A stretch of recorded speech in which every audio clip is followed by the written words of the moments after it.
Welcome to the first IB debrief session of 2024-2025. Thank you for that applause, everyone. We're excited to be launching the second year of the program. It was really well received last year. We have amazing panelists here again and encouraging you again to submit your cases, and we'll keep reminding you. So as a reminder, this program is funded by Pfizer. We have an amazing group of panelists today: Dr. Bruce Sands, Dr. David Sacker, Dr. Lewis Cohen, and Dr. Jim George from GI, Alex Greenstein from surgery, and Dr. Noam Harpaz from pathology. So before we get started, we're gonna do a hot topic, which I'll be presenting today. We're gonna talk for about 10 minutes about choosing therapy for mild to moderate UC. I think this is really important to talk about because here at Sinai, we see a lot of very severe disease, and so it can be less common for us to be actually treating more mild patients, which is really more the majority of patients who have this disease. So I'm funded by Pfizer, obviously, for this program.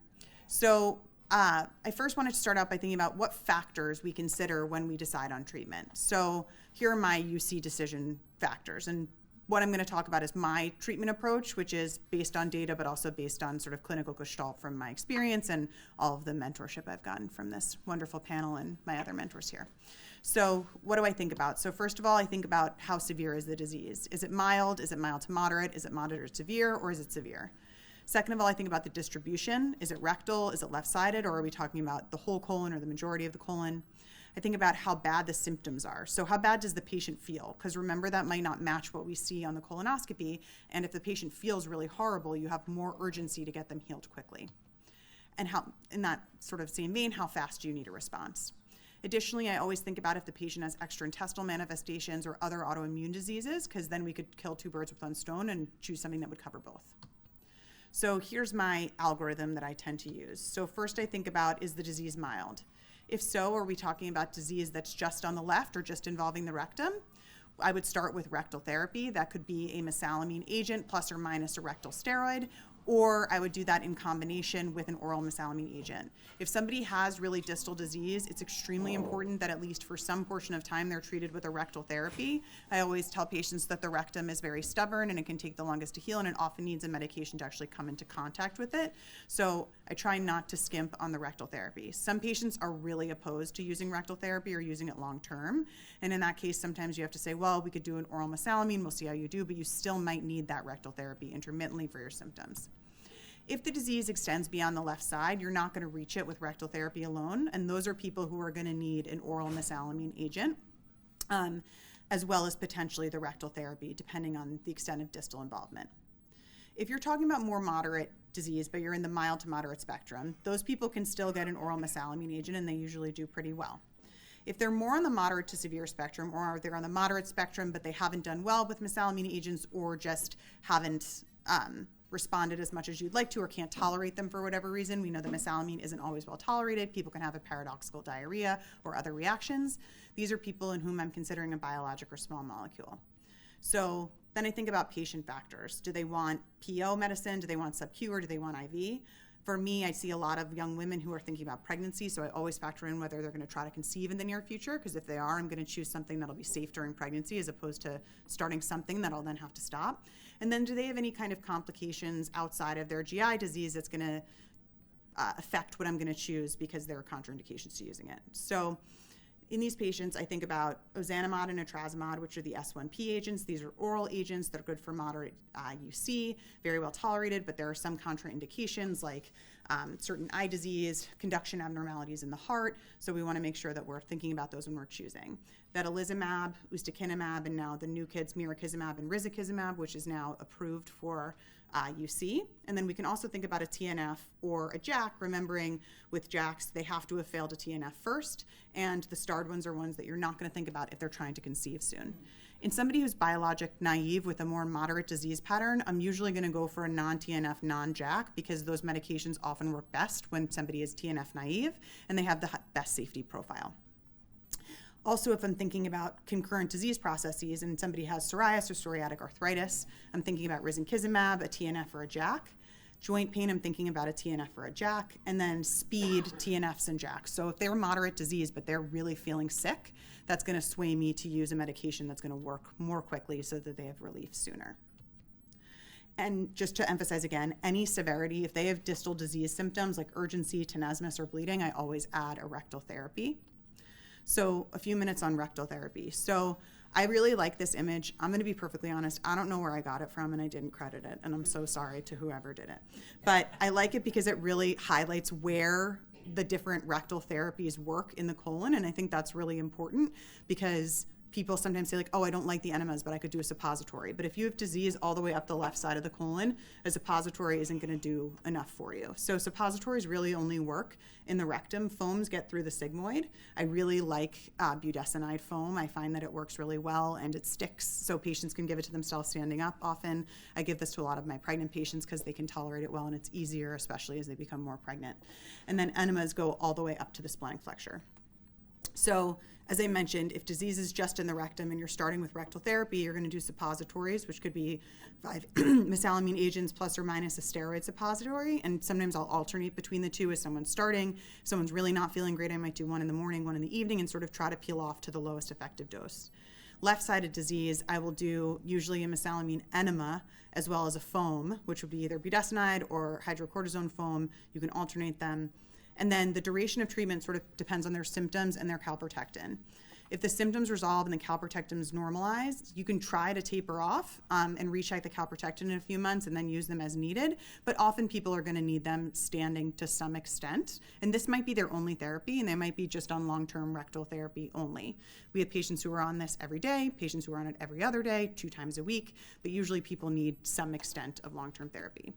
If you can't taper it, you can continue it standing at the least frequent effective dose, just because, again, this can be bothersome to patients, especially enemas. Like, you have to be lying down, you have to hold it in, it can be a whole to-do, you might need help with it, so it's not always easy to do by yourself. I use oral mesalamine in somebody with rectal or left-sided disease who's not controlled with rectal therapy, unable to taper off, or doesn't want to be on rectal therapy long-term. I start at the full dose always, even if the disease is relatively mild, and I go to the half dose for maintenance, and then I'll add the rectal therapy as needed. If the disease is more moderate or it extends beyond the left colon, then I always start with an oral mesalamine agent. The last thing I'm going to talk about is moderate disease, and I think it's really important to note where they fall on the moderate spectrum. So if they're in that mild to moderate group, you can start with an oral mesalamine and rectal therapy. If they're responsive, again, reduce to maintenance. I feel strongly that they need an objective assessment before dose reduction. That can be just a calprotectin. I often use intestinal ultrasound, remembering that you can't really use that for the rectum, so that would have to be somebody with left-sided disease or beyond, or potentially a treat to target scope. I don't always make them get to the scope by the time that I do the dose reduction. If they're not responsive, that's when you escalate to a biologic or a small molecule. If they're more on the severe end, that's when you're going to do a biologic and small molecule, not forgetting that you still might need rectal therapy. So again, we talked about these a few minutes ago. We have oral options, IV to sub-Q options, with the caveat that I've had some trouble getting the sub-Q vedolizumab and infliximab approved, so you may not be able to promise that to your patients. And then sub-Q, you can think about adalimumab, but remember, that's actually not really that good for colitis in general, so I try to not use it in patients who have primarily colonic disease.